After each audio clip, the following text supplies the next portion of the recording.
Hello' বন্ধু বান্ধৱীসকল, কি খবৰ আপোনালোকৰ? আশা কৰোঁ আপোনালোক সকলো ভালে আছে। বৰ্তমান মোৰো ভালে। আৰু মোৰ কেমেৰা সন্মুখত যে দেখিছে এই দীঘলকৈ বোৰ্ডখন, এই বোৰ্ডখনৰ বিষয়ে আজি আপোনালোকক কিছু কথা এই ভিডিঅ'টোত জনাবলৈ চেষ্টা কৰিম।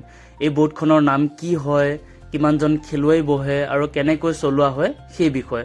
আৰু ইয়াৰ আগতেও মই আপোনালোকক কায়াকিং আৰু কেনয়িঙৰ কিছু ভিডিঅ' আগবঢ়াইছিলোঁ যদিও সেই বোৰ্ডসমূহতকৈ এই বোৰ্ডখন অলপ বহুতেই বেলেগ হয়। সেইবাবে ভাবিলোঁ আপোনালোকক এই ভিডিঅ'টোৰ জৰিয়তে এই বোৰ্ডখনৰ বিষয়ে কিছু কথা জনাওঁ।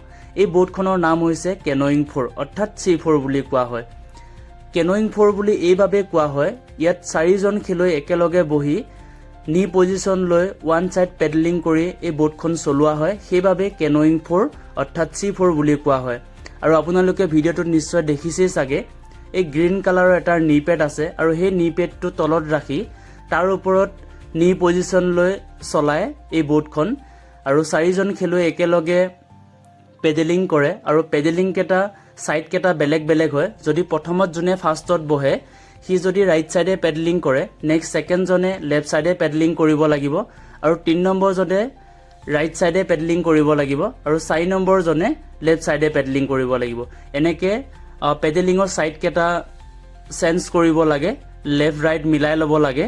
তো সেনেকৈ চলোৱা হয় এই C4খন। আৰু এইখনে হৈছে C4 অৰ্থাৎ কেনয়িং 4 বুলি কোৱা হয়। আৰু আপোনালোকক এই ভিডিঅ'টোৰ জৰিয়তে মই জনাবলৈ চেষ্টা কৰিলোঁ। আৰু নেক্সট ভিডিঅ'ত আপোনালোকক মই জনাম এই C4খনৰ ৱেইট কিমান আছে, বোৰ্ডখনৰ দাম কিমান হয়, পেডেল পাৰ্ট কি পেডেল হয় আৰু পেডেলৰ দাম কিমান হয়।